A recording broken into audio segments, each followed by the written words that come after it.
Welcome to the Slop Farm. Enjoy the video. You begin by confirming eligibility and collecting documents immediately. Check whether you need an open work permit, permanent residency, or employer-specific permit. This determines which applications you pursue.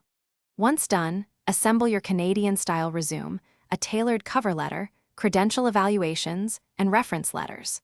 Also, make sure you meet language benchmarks like IELTS or CLB.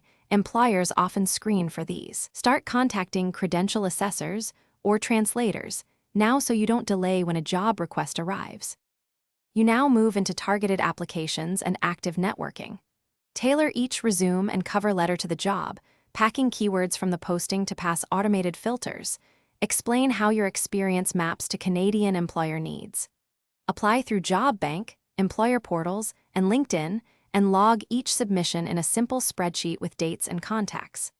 Meanwhile, reach out to recruiters and join local industry groups. Informational interviews often turn into referrals.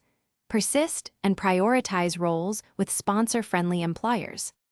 You finish by converting interviews into offers and handling post-offer steps. Prepare star stories, practice answering Canadian-style behavioral questions, and be ready to discuss salary and start dates. Always request offers in writing.